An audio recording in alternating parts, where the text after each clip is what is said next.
你想让我帮你们做什么？完成仪式。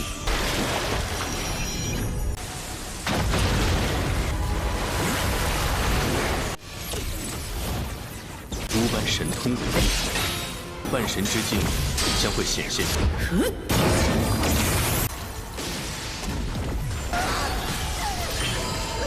怎会提前开启？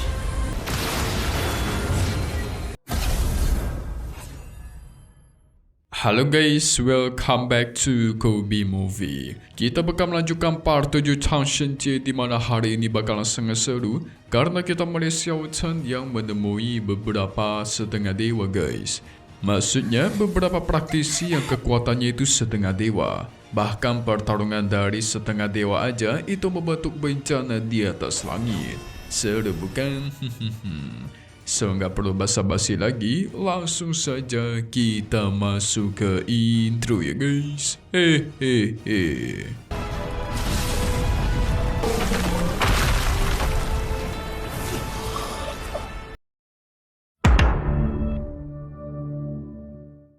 Setelah kemenangan panjang dari Lord kita Hao Chen, dia pun kembali berkumpul dengan ketiga raja kerangkanya. Sialnya salah satu tangan Raja Yan itu terputus dan tidak bisa disambung lagi. Mau coba digantikan menggunakan kayu pun gak bisa guys, ngamuk dia. Raja kerangka ngamuk lucu juga ya. Xiao Chen merasa bersalah kan gara-gara dia tangannya putus seperti itu, dan dia berniat membalaskan dendamnya di masa depan. Tidak lama dari itu, Raja Lun pun datang membawakan sebuah kendi merah. Dia ingin meneteskan cairan dari dalam kendi itu ke tangan Raja Yan yang terputus, dan satu tetesan keluar. Tetesan itu membuat tangannya Raja Yan itu tumbuh kembali. Wow, sakti sekali. Raja Lun menjelaskan kalau itu merupakan embun kehidupan dari Sekte Shuren. Membuat kerangka lain jadi nggak senang karena nggak dikasih dari awal ya. Sehingga terjadilah rebut-rebutan dan kendi itu jatuh. Cairan di dalam kendi pun menetes ke tanah, membuat seisi tempat di sana menjadi serba hidup. Semua tanaman pun bermekaran guys, memancarkan energi kehidupannya sangat segar. Sayang juga ya cairan kehidupannya terbuang begitu saja. Xiao Chen penasaran dapat dari mana embun itu. Dulu si Raja Lun mencurinya dari suku Shuren guys. Xiao Chen pengen tahu apakah mereka sempat melihat wanita berambut panjang? Yes, dia mencari si Dewi Lan Nuo. Raja Lu menunjukkan gimana cara wanita itu menari dan bisa terbang. Pasti dia bukan? Lucu sekali nih kerangka ya. Benar sekali, itulah wanita yang sedang dicari-cari oleh Lord kita Xiao Chen. Sementara itu, Lin Er dan Kulo yang selamat. Kulo berusaha menjelaskan kalau Lin Er yang dijebak itu bukanlah tindakannya. Tapi Lin Er tidak peduli dan dia segera pergi dari sana. Sayang sekali kedua orang ini selamat ya guys. Aduh. Kulo tentu murka kepada Komandan Kuyan karena semua jebakan itu adalah rencana dia. Komandanku yang melakukan ini semua supaya Kulo tidak mengecewakan keluarga mereka. Orang-orang di sekte masih menunggu yang namanya warisan naga. Supaya sekte mereka semakin kuat, Kulo akan mengambil warisan naga itu dengan tangannya sendiri. Tapi sebelum itu, dia pengen mencabut kepalanya Xiao Chen menggunakan tangannya guys. Elah, udah tangan sebelahnya buntung, masih nggak tahu diri nih, nggak kapok dia. Sementara itu, Lin Er yang jatuh pingsan. Si kuda langit membawanya ke sebuah tempat yang bernama Lembah Pohon. Inilah tempatnya pendiri dari suku Shuren guys. Di sana ada cairan kehidupan yang dicuri oleh si Raja Lun. Inilah cairan yang tadi dipakai guys. Tapi tiba-tiba muncullah akar dari segala arah yang terus menjalar mendekati Lin Er. Dia masih lemah, tidak mampu melawan dan berujung terjebak di dalam. Kuda langit melihat itu mencoba menyelamatkannya. Dengan kekuatannya dia berhasil melepaskan akar-akar itu.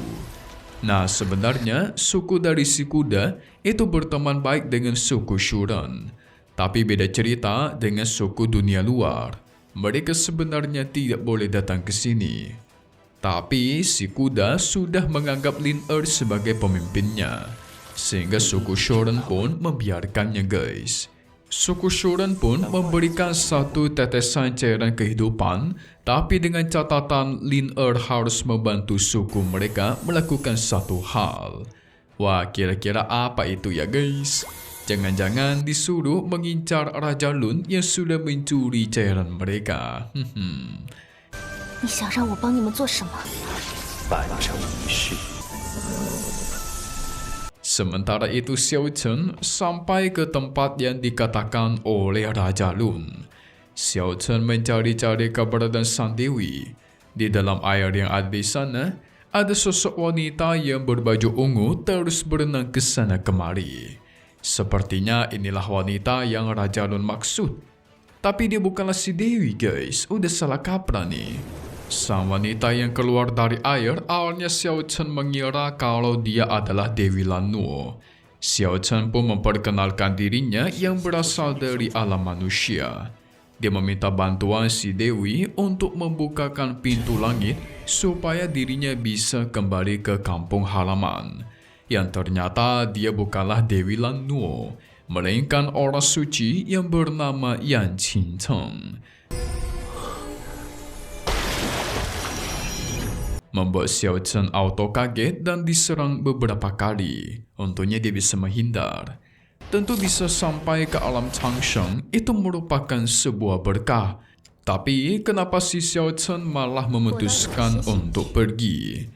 Qingcheng pun memperkenalkan dirinya berasal dari gerbang immortal. Nah, Qingcheng ini penerus dari gerbang immortal guys. Leluhurnya sebenarnya berasal dari dunia manusia, tapi dia bisa naik ke dunia Changsheng.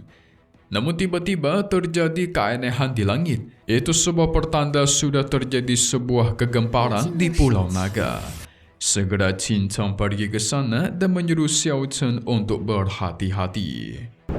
去看看发生何事。 Xiao Chen yang penasaran mencoba mendekati bencana langit. Tidak jauh dari sana, ada sosok biksu kuat yang sedang menunggangi kayu. Biksu ini menggunakan teknik meringankan tubuh tertinggi. 渡江达摩青。 Sekarang kita tahu namanya adalah Yi Zhen, sang biksu agung. Pada akhirnya dia sampai ke hadapan Xiao Chen. Langsung memperkenalkan diri sebagai Yi Zhen guys dan bertanya, apakah Xiao Chen melihat biksu lain di sini? Karena dia sedang mencari saudara seperguruan. Xiao Chen mengaku tidak melihat, tetapi tiba-tiba keluar. Muncul meteor di atas langit yang hampir mengenai Xiao Chen. Tapi uniknya guys, biksu agung satu ini itu suka makan daging. Dia pengen makan daging ikan malah. Harusnya kan yang namanya biksu itu tidak makan daging sama sekali, alias vegetarian. Yang ternyata alasan kenapa bisa ada bencana di langit itu gara-gara sedang terjadi pertarungan antar setengah dewa guys. Benar aja di atas langit ada dua orang setengah dewa yang sedang bertarung super sengit. Mereka sangat kuat, hampir mencapai karana dewa. 无般神通古地，万神之境将会显现。 Setengah dewa sudah bisa mengendalikan kekuatan langit dan bumi. Gimana kalau udah di ranah dewa ya? Yang hitam dipanggil sebagai malaikat jatuh. Dia terus mengejar si wanita rambut kuning yang merupakan naga suci cahaya. Pengejaran terus terjadi. Pada akhirnya naga suci membalas akan membantai suruh klan malaikat jatuh dan keluar. Adu kekuatan pun terjadi. Tapi hasilnya naga suci terkena serangan telak. Ini pertarungan antar suku ya guys. Jadi di sini klan naga melawan klan malaikat. Nah, di zaman dulu suku naga sebenarnya merupakan salah satu suku terkuat di dunia. Tapi tiba-tiba ada satu hari langit menurunkan sebuah segel, membuat seluruh klan naga kehilangan kekuatan sihir mereka dan berujung menjadi binatang buas. Setelah itu, segel Pulau Naga dibuka setiap 100 tahun sekali. Itulah alasan kenapa banyak sekte yang mengirimkan murid-murid mereka ke Pulau Naga untuk mencari harta karun aneh. Sementara klan naga yang berhasil kabur dari segala langit, mereka bakal kembali datang ke Pulau Naga untuk mencari cara dalam memecahkan segala itu. Tentu dengan tujuan demi membangkitkan kembali klan naga mereka, guys. Kita beralih lagi, pertarungannya terus terjadi antara naga suci melawan malaikat jatuh. Naga suci percaya klan naga mereka akan kembali bangkit. Segera tuar.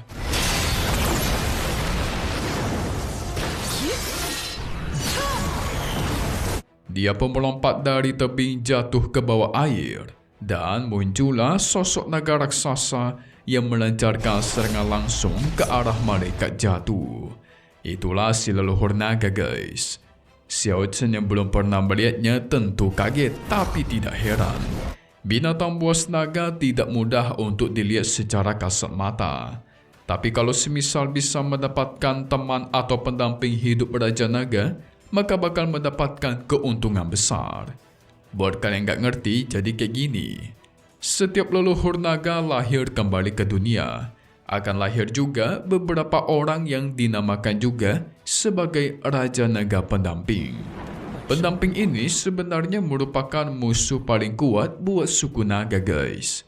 Bahkan pendamping Raja Naga bisa menggantikan leluhur naga itu sendiri. Nah, kita beralih lagi pertarungan antara naga melawan malaikat jatuh.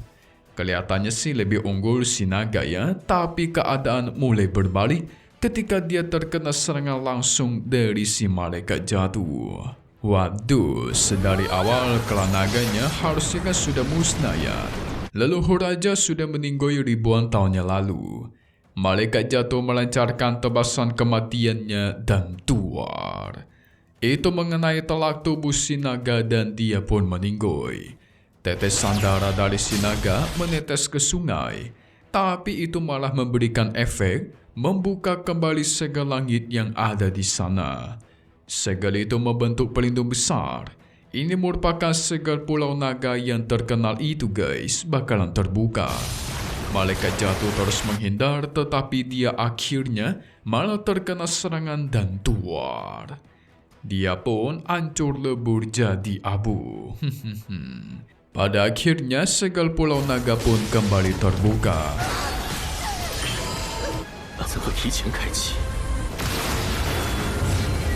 Dan itu menandakan sebentar lagi bakal terjadi kekacauan besar. Jadi si Chen memperingatkan untuk berhati-hati. Chen akan mencari penduduk asli Yuan di pulau ini. Karena mencari mereka merupakan keputusan terbaik supaya bisa selamat. Xiao Chen juga memutuskan buat mencari ketiga Raja Kerangka dulu. Siapa tahu mereka mengenali penduduk asli yang ada di Pulau Naga, ya kan? Tapi diam-diam sebenarnya dari kejauhan, Qing Cheng itu memantau pertarungan itu sekaligus memantau Xiao Chen. Dia berniat menyelidiki latar belakangnya Xiao Chen, menyuruh anak buahnya yang bernama Lante. Soalnya dia percaya, guys, kalau latar belakang milik Xiao Chen itu tidak biasa.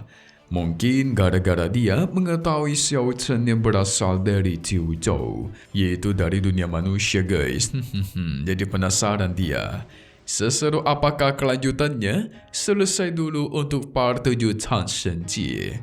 Kalian tunggu saja buat part 8-nya di minggu depan ya, guys. Satu hal yang pasti cuma di sini, Kobe Movie. Kita bakal ketemu lagi di video-video selanjutnya. Oke kalau gitu, see you guys.